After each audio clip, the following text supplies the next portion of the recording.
보기를 원하나이다 라는 제목으로 말씀 전하겠습니다.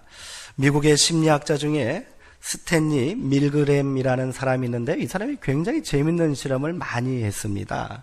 그가 이런 실험을 했대요. 굉장히 추운 겨울에 뉴욕의 한 그런 거리에서 이런 실험을 했습니다. 15명의 실험 조교를 거리에다가 미리 배치를 해놓은 거예요. 그리고 연구팀이 신호를 보내면 이 조교들이 가던 길을 멈추고 근처 바로 앞에 있는 건물 6층에 세 번째 창문을 손가락으로 이렇게 가리키게 한 겁니다.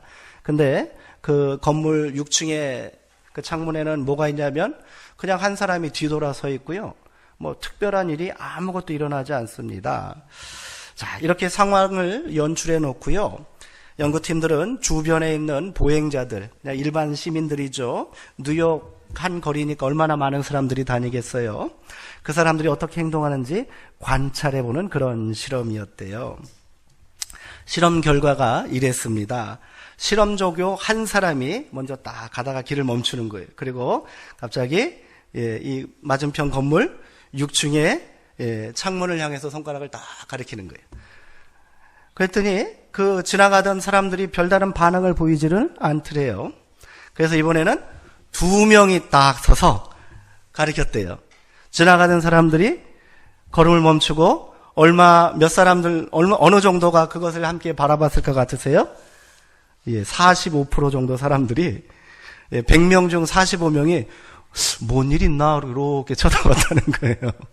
그리고 이번에는 3명이 서서 똑같은 장소를 손가락을 가리키면서 바라보고 있었대요. 어떤 일이 벌어졌을까요? 우리 성도님들 같으면 그 광경을 보고 어떻게 하실 것 같으세요? 뭔 일 있나 하고 보는 거예요. 한 65% 정도, 100명 중 60명이 넘는 사람들이 서서 별일도 아닌데 그걸 바라보고 있더라는 거예요. 이런 실험 결과를 가지고 이 스탠리 밀그램은 아주 재밌는 그런 보고서를 하나 발표합니다. 그래서 그것이 이름하여 제3의 법칙입니다. 뭐라고요? 제3의 법칙이에요. 3의 법칙이라는 거예요. 이 말은 뭐냐면은요, 최소 3명이 모이면 집단의 개념이 생긴대요. 3명만 있으면 된대요. 그리고 이 집단의 행동은 사회적 규범이 되고 또 질서가 된다는 그런 이론입니다. 이게 어렵게 실험할 필요 없습니다. 이런 3의 법칙을 소개하는 EBS 그런 다큐 프로그램을 보면서 요와 비슷한 실험을 하나 더 했는데 되게 재밌어요. 어떤 사람이 엘리베이터에 딱 올라탔어요. 엘리베이터에 올라타면 어디를 바라봅니까? 문이 딱 닫히면 문 앞을 전문을 이렇게 바라보고 있는 거잖아요. 근데 문이 딱 열렸어요. 한 사람이 탑니다. 근데 이 사람은 어떻게 섰냐면 거꾸로 서 있는 거예요. 이렇게 앞을 바라보고 있던 사람이 실컷 쳐다봅니다. 이상하다 생각을 한 거지요. 근데 또 문이 열리려고 한 사람이 또 탔어요. 근데 이 사람도 뒤돌아서 있는 거예요. 그러니까 이 사람이 막 당황하기 시작하는 거예요. 이 엘리베이터는 뭐 특별한 게 있나? 내가 뭐 잘못 썼나? 이렇게 생각하고 막 망설이고 있는 거예요. 그리고 3사람이 샀어요. 근데 이 사람도 거꾸로 쓴 거예요. 이 사람이 어떻게 했을까요? 자기도 눈치를 살피더니 이런 거예요. 우리 옛말에 이 고사성어에 3인성호라는 말이 있습니다. 3인성호 혹시 들어보셨어요? 3사람이 호랑이라고 주장하면 없는 호랑이도 만들 수 있다는 거예요. 이런 말입니다. 비슷한 얘기가 될 거예요. 여기서 중요한 개념이 뭐예요? 3입니다. 문화와 인종을 초월해서 이 3이라는 숫자는 이처럼 특별한 의미를 가지고 있습니다. 뭐 어렵게 생각할 거 없지요? 우리말에도 흔히 사용하는 말 중에 뭐가 있어요? 삼세판이다. 삼세판 이런 말 있잖아요. 확실하게 결판을 보자는 얘기지요. 만세를 불러도 몇 번 해야 돼요? 만세 삼창 불러요. 교회에서도 주여 삼창은 해야 직성이 풀립니다. 권력도 3권으로 분리되어 있고요. 재판도 3신제로 운영됩니다. 3이라는 숫자는 이렇게 안정과 또 일치, 완성이라는 의미를 담고 있다는 거예요. 기독교에서도 마찬가지입니다. 하나님을 이해하는 방법을 우리는 어떻게 표현합니까? 삼위일체 이렇게 말합니다.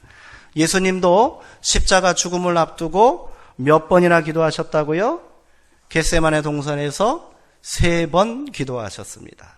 예수님께서 십자가에서 죽으시고 얼마 후에 부활하셨어요? 3일 후에 부활하셨습니다. 이런 의미를 갖는 거예요. 이외에도 3이라는 숫자에 특별한 의미를 부여한 성경 구절은 수없이 많습니다. 그동안 우리가 함께 나눈 예루살렘 여행기를 이해하는데도 이 3이라는 숫자는 중요한 역할을 하고 있다는 거예요. 이 말을 하려고 제가 이렇게 긴 사설을 늘어놓았습니다.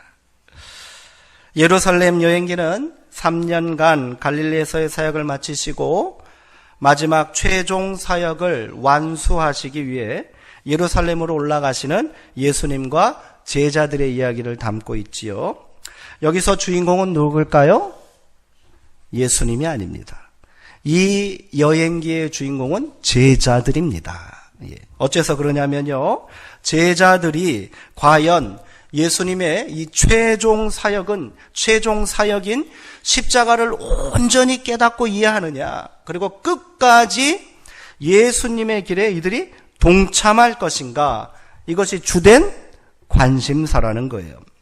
이 과정에서 가장 중요한 메시지가 뭐라고 그랬습니까? 순환예고라고 그랬습니다. 예수님께서 내가 예루살렘에 올라가는 목적을 제자들에게 분명히 말씀하셨다는 거예요.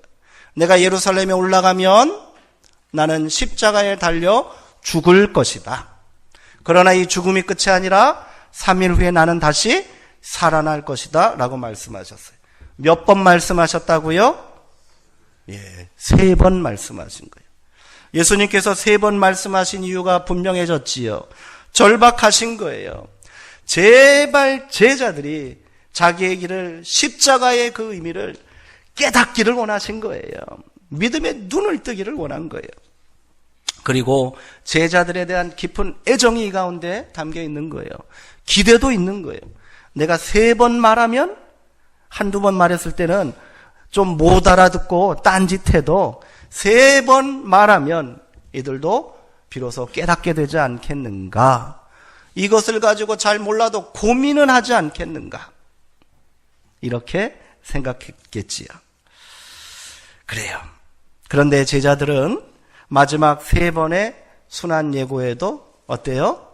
도무지 깨닫지 못합니다. 눈이 있어도 제대로 보지 못하는 맹인들 같습니다. 예루살렘을 목전에 두고 예수님은 제자들에게 마지막 3번째 순환 예고를 하셨습니다. 예루살렘에서 어떤 일이 벌어질지, 어떻게 당신이 죽으실지를 재차 말씀하셨어요. 그리고 이 죽음 위에 3일이 지나면 나는 다시 살아날 것이다 라는 것을 분명하게 증거하셨습니다. 그런데 마지막 3번째 순환 예고에도 제자들은 아무런 깨달음이 없어요. 감동도 없어요. 앞서 2번의 순환 예고 후에 제자들이 했던 행동은 어땠습니까? 우리가 몇 주간 계속 나눴어요. 서로 싸움박질하고요. 누가 크냐고 서로 자랑하고요. 예수님 무슨 죽으러 가십니까? 안 됩니다 하고 예수님을 향하여 항의하기도 했습니다. 3번째 순환 예고도 마찬가지였습니다. 그들은 지금까지 보여준 그대로 무지한 모습, 그리고 세속적인 욕망에만 사로잡혀 행동하고 있지요. 예수님께서 마지막 3번 순환 예고를 마치시고 홀로 계실 때 다른 제자들의 눈을 피해서 은밀하게 2 사람이 예수님을 찾아왔어요. 누굽니까? 야고보와 요한 형제예요. 2 사람은 형제입니다. 야고보와 요한이 몰래 예수님을 찾아온 거예요. 그리고 그들이 예수님께 이렇게 말합니다. 주님께서 예루살렘에 올라가셔서 영광과 권세를 잡게 되시면 우리 형제를 하나는 우편에 하나는 좌편에 세워주십시오. 예수님, 우리만큼 충성한 제자들이 어디 있습니까? 우리만큼 똑똑하고 분명한 사람이 어디 있어요? 저희 믿으시죠? 저희를 세워주세요.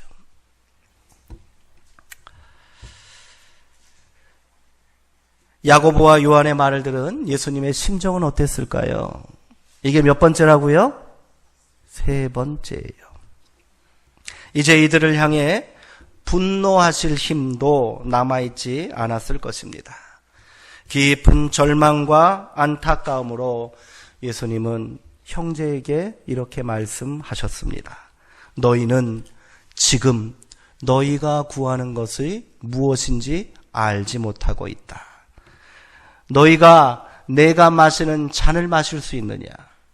너희가 내가 받을 세례를 받을 수 있겠느냐? 예수님께서 말씀하신 잔과 세례는 뭘까요? 십자가의 죽음을 의미하십니다. 야고보와 요한은 예수님의 말씀이 무슨 의미인지도 모릅니다.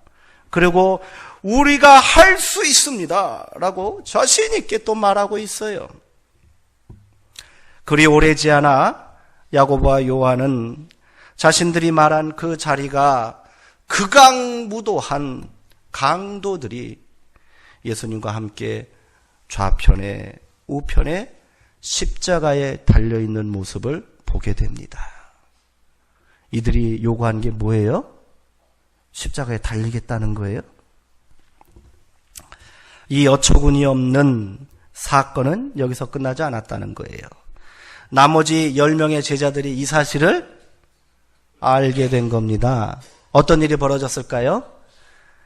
성경에는 길게 기록하지도 않습니다. 부끄러우니까, 민망하니까요.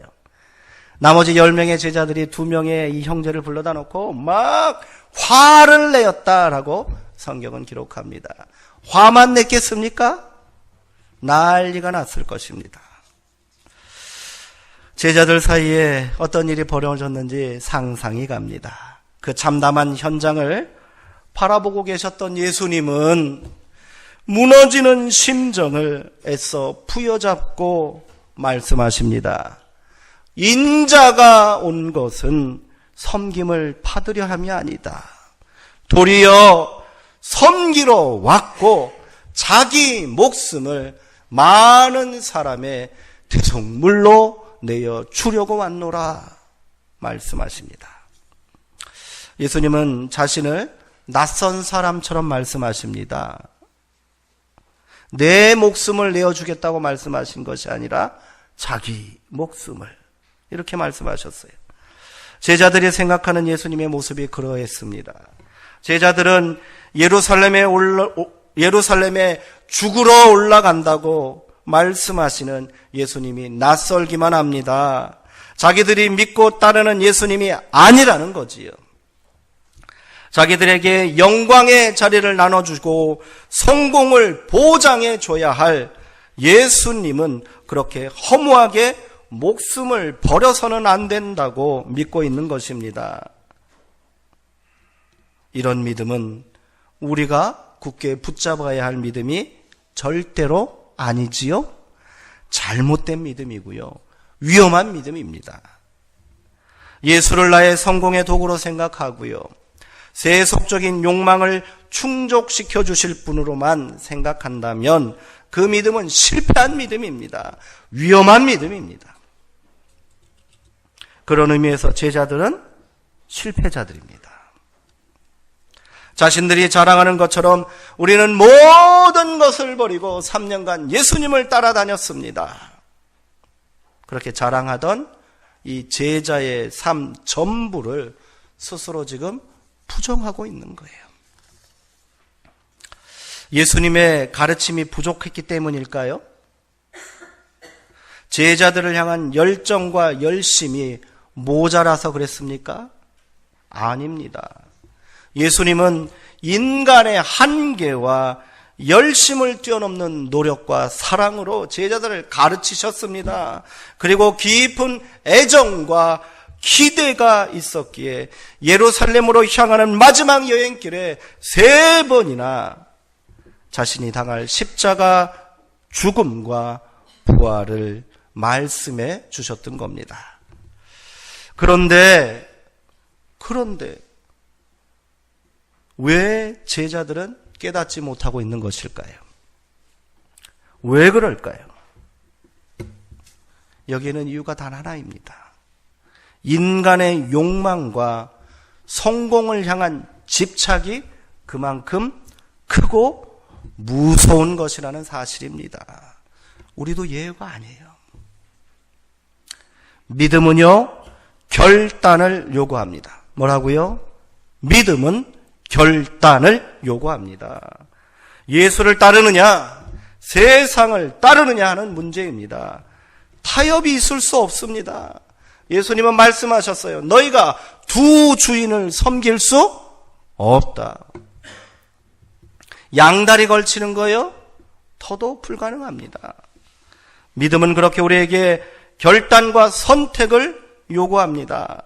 그리고 그 선택의 끝이 무엇인지를 예수님께서는 우리에게 분명하게 보여주셨습니다.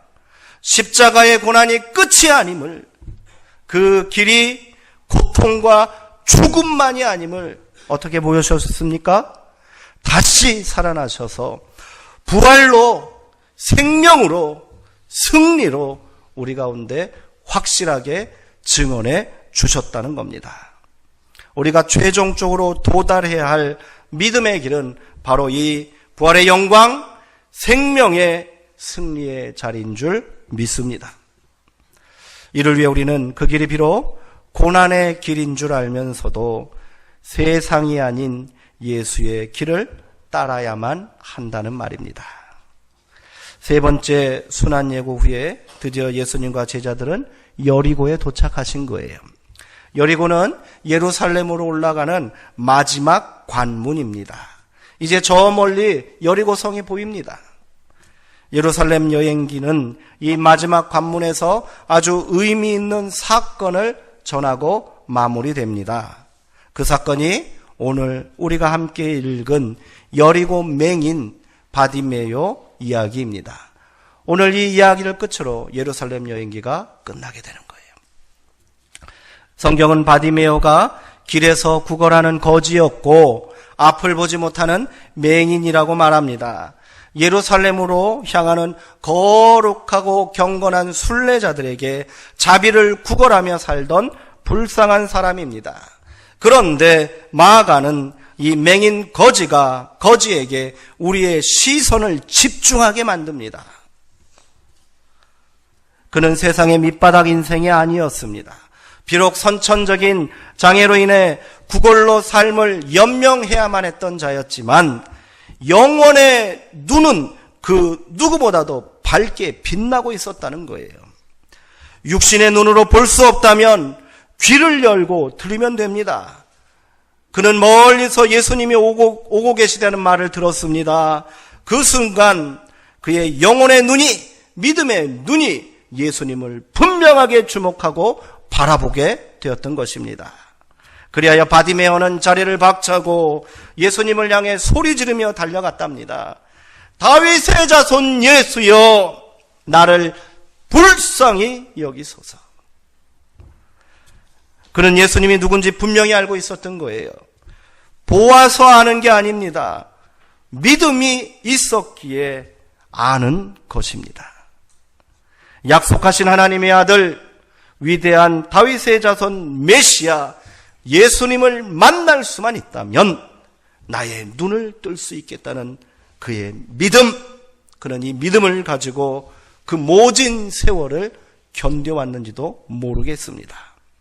그래서 주변에 많은 사람들이 말합니다. 잠잠하라, 어디 나서느냐고 꾸지람합니다. 그러나 그는 아랑곳하지 않았습니다. 오히려 더 큰 소리로 다윗의 자손 예수여, 나를 불쌍히 여기소서 소리 질렀습니다.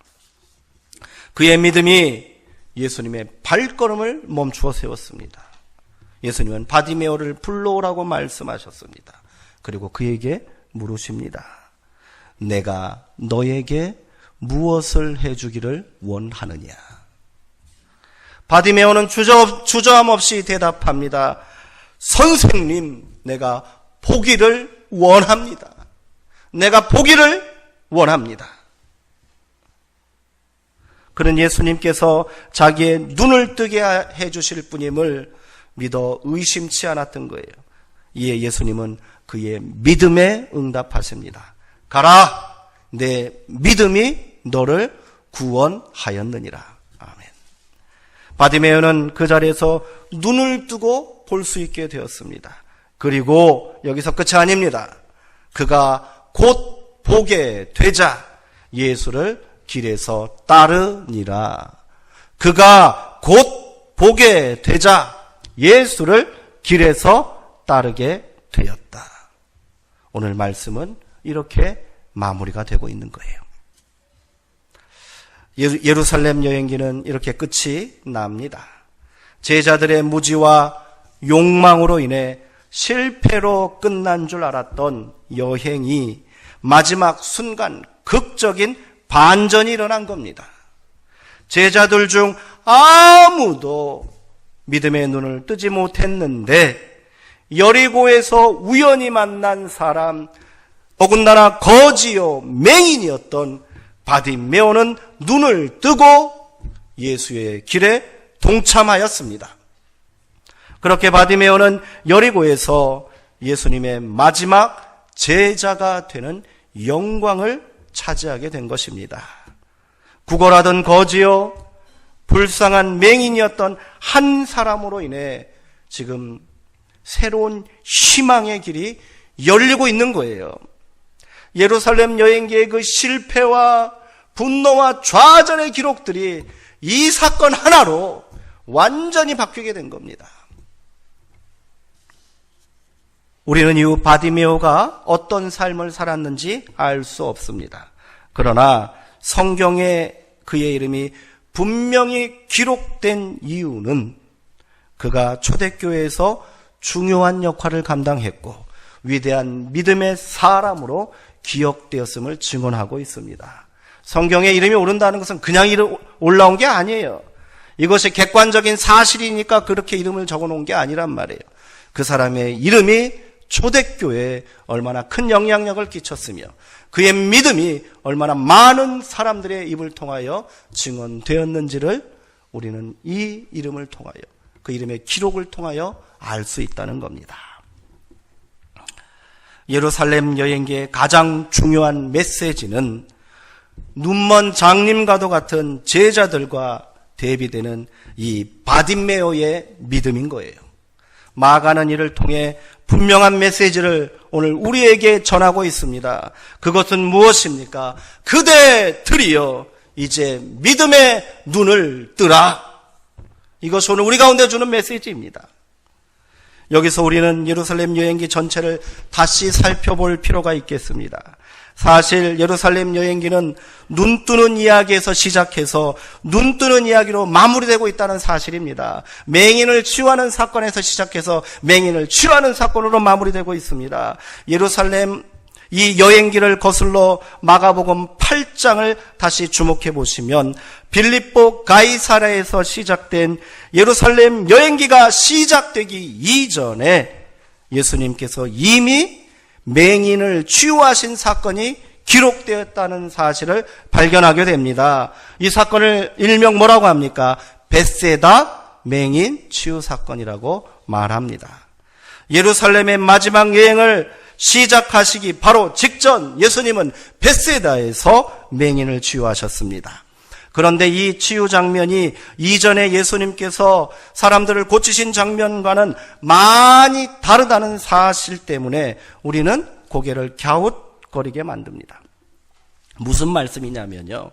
그동안 예수님은 어떻게 치유를 많은 병자들을 고쳐주셨죠? 말씀만으로 고쳐주셨어요. 말씀을 선포하심으로 병자들을 고쳐주셨어요. 그런데 벳세다 맹인을 치유하는 자리에서는 예수님께서 마치 무슨 주술사처럼 비밀스럽게 행동하십니다. 사람들이 데려온 맹인, 예수님이 온 것을 보고 사람들이 이 맹인을 불쌍해서 데려온 거예요. 근데 예수님은 사람들을 다 물리시고요, 이 맹인만 데리고 마을 밖으로 나가셨다는 거예요. 그리고 둘만 계신 자리에서 맹인의 눈에 침을 뱉으십니다. 침을 뱉으시고 그의 눈에 손을 대시고 안수하셨답니다. 그리고 그에게 묻습니다. 무엇이 보이느냐? 이 사람이 말합니다. 사람 같은 것이 보이는데 나무가 걸어가는 것 같습니다. 치유된 거예요, 안 된 거예요? 안 된 거예요. 첫 번째 예수님이 안수하셨는데 치유에 실패를 했다니까요. 그러자 예수님은 어떻게 하셨습니까? 다시 재차 그의 눈에 손을 대시고 안수하심으로 인하여 그의 눈이 밝게 보이게 되었다. 성경은 이렇게 전하고 있습니다. 이상하지 않으세요? 예수님의 치유가 실패했다니까요. 이전에 이런 일이 없었습니다. 이전에는 말씀만으로 기적을 행하셨던 것과는 달리 무슨 특별한 치유 행위를 행한 것 같아요. 침을 눈에다 뱉으셨다니까요. 그럼에도 불구하고 치유에 실패하자 재차 안수하신 끝에 이 맹인이 보게 되었다는 기록이 이상하지 않으십니까? 마가는 무슨 의도를 가지고 예루살렘 여행기 전에 이런 이야기를 배치해 놓은 것일까요? 여기에는 분명 숨겨진 의미가 있지 않겠습니까? 예루살렘으로 올라가기 전에 제자들에게 가장 필요한 게 뭘까요? 눈 뜨는 거예요. 믿음의 눈을 떠야 한다는 거예요. 믿음의 눈을 뜨고 예수의 길을 밝히 바라보고 이해해야 하고요, 그 길에 온전히 동참해야 한다는 거지요. 그런데 그게 만만치 않다는 겁니다. 벳세다의 맹인을 치유하는 데는 몇 번의 안수가 필요했습니까? 2번 안수하셔야만 했습니다. 그런데 제자들의 눈을 뜨게 하는 일에는 더 많은 노력과 수고가 필요하다는 것을 지금 암시하고 있는 것 아니겠습니까? 3번의 순환 예고는 뭐예요? 예수님께서 3번 제자들을 안수하신 사건입니다. 근데 안 뜨잖아요. 못 뜹니다. 왜 그렇습니까? 그들을 사로잡고 있는 세상의 욕망과 성공을 향한 집착이 그만큼 컸다는 말입니다. 그러나 마지막 길에서 만난 또 한 명의 맹인은 단번에 눈을 떴습니다. 결국 믿음의 눈을 뜨지 못한다면 예수를 따를 수도 없고 제자의 길에 동참할 수 없다는 사실을 마가는 아주 극적으로 지금 보여주고 있습니다. 이러한 마가의 이야기 구성을 성서학자들은 뭐라고 말하는지 아십니까? 샌드위치 구조, 이렇게 말합니다. 뭐라고요? 샌드위치가 어떻게 생겼어요? 아래 위로 빵 있잖아요. 빵 두 쪽이고 그 가운데 뭔 내용물이, 진짜는 뭐예요? 빵이에요? 안에 있는 거예요? 안에 있는 거예요. 이 두 사건을 통해서 안에 있는 사건, 제자들의 무지와 눈을 못 뜨고 있는 그 안타까움에 우리가 집중하라는 거예요. 그리고 어떤 메시지를 우리에게 강력하게 증거하는 겁니까? 당신들은 눈을 뜨십시오. 당신들은 눈을 떠야 합니다. 그것을 말하고 있는 겁니다. 예수님을 따라다닌다고만 해서 제자가 될 수는 없지 않습니까? 신앙생활 오래 했다고, 예배만 참석했다고 다 신앙이라고 할 수 없단 말입니다. 신앙은 믿음입니다. 그리고 믿음은 결단을 요구한다고 말씀드렸습니다. 신앙은 종교활동이 아니에요. 잠시 짬을 내서 예배드리고요, 기도하고요, 구제와 봉사활동한다고 해서 믿음이 생기지는 않습니다. 착각입니다. 우리의 마음과 시선이 예수님에게 집중되어야 합니다. 믿음의 눈을 떠서 나의 부끄러운 모습을 정직하게 바라봐야 합니다. 여전히 결단하지 못하고요, 여전히 세상을 향한 욕망에 사로잡혀 살고 있는 우리의 이기적인 모습을 우리가 참여해야 한다는 거예요. 여리고 소경 바디메오처럼 주여 나를 불쌍히 여기소서 가슴을 치며 소리내어 통곡하고 기도해야 합니다. 이 간절한 눈뜨는 열망이 있을 때 우리는 비로소 믿음의 눈을 뜨게 되고 제자의 길에 동참할 수 있는 줄 믿습니다. 믿음의 결단만이 내 삶의 본질적인 변화가 일어나는 거예요. 왜 10년, 20년, 30년 평생 신앙생활 했는데 왜 만족이 없으십니까? 왜 여전히 불만이십니까? 왜 기쁨이 없습니까? 왜 감사가 부족합니까? 아직 믿음의 눈을 못 뜬 거예요. 수많은 기회가 있었는데 악착같이 안 뜨는 거예요. 못 뜹니다. 못 뜹니다. 제가 그렇더라고요. 바디메오가 눈 뜨는 장면에서 예수님은요, 아무런 치유 행위도 하지 않으셨어요. 베세다에서는 어떻게 했어요? 베세다에서는 예수님이 엄청 노력하시잖아요. 근데 이 자리에서는 아무것도 안 하십니다. 예수님은 바디메오에게 이렇게 말씀하셨습니다. 너의 믿음이 너를 구원하였다. 아멘. 우리의 믿음은 이처럼 축복과 기적의 능력이 되는 줄 믿으시기 바랍니다. 그렇게 우리도 믿음의 눈을 뜨고 구원과 축복의 역사를, 생명의 역사를, 감격과 충만한 은혜를 경험하게 되기를 소망합니다. 그리고 이것이 끝이 아니라 또 다른 새로운 시작임을 우리는 기억합시다. 바디메오는 눈을 뜨고 어떻게 했다고요? 너무 기뻐서 집으로 달려간 거 아니에요. 어떻게 했습니까? 길에서 곧바로 예수님을 따랐다는 겁니다. 와, 예수님을 따르는 거예요. 믿음은 우리에게 계속해서 예수의 길을 따르도록 요청한다는 겁니다. 한 번의 결단과 감격으로 믿음이 끝나는 게 아니라 계속해서 믿음의 길을 가야 합니다. 왜 그렇습니까? 계속해서 예수를 따르지 않는다면 우리의 믿음은 또다시 실종할 거기 때문입니다. 세상의 유혹과 우리가 가지고 있는 이 집착이 그만큼 큰 거예요. 함부로 그냥 무시하지 마세요. 충분히 이길 거라고요? 안 되잖아요.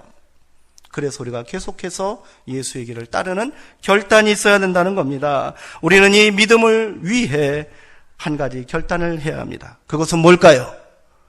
버리는 것입니다. 뭐라고요? 버리는 겁니다. 버리는 거. 예수님의 부름을 받자 바디메오가 어떻게 했답니까? 이런 거 안 기록해도 됩니다. 바디메오는 겉옷을 벗어 던지고 자리에서 일어나 예수에게 달려갔습니다. 그에게 겉옷은 어떤 의미일까요? 그가 가진 전부입니다. 지금처럼 옷이 흔한 시대가 아니잖아요. 겉옷은요, 성경에 보면요, 사람들이 전당물로 잡히는 물건 중에 하나예요. 남들 눈에는 허름하고 남루한 누더기 같이 보여도 그에게는 최소한의 자존심이고 매섭고 고단한 삶을 견디게 온 위안이요 소망입니다. 그에게 겉옷은 부자들의 크고 안락한 집과 같습니다. 포근한 이불이고요, 화려한 비단 옷이었던 거예요. 그런데 바디메오는 그렇게 예수님의 부름에 악착같이 걸치고 있던 겉옷을 벗어 던져버렸습니다. 이 사건 가운데 하나 떠오르는 사람이 있죠. 예루살렘 여행 중에 예수님을 찾아온 한 청년이 있었어요. 성경 그가 누구라고 그래요? 부자 청년이었답니다. 예수님께서 그에게 말씀해, 너에게 부족한 것이 하나 있으니 너의 재산을 다 처분하여 가난한 사람들에게 나눠주고 그리고 나서 나를 따르라. 이 청년이 어떻게 했어요? 근심하다가 돌아갔대요. 만약 성도님들에게 예수님이 그렇게 말씀하시면 어떻게 하시겠습니까? 근심도 안 합니다.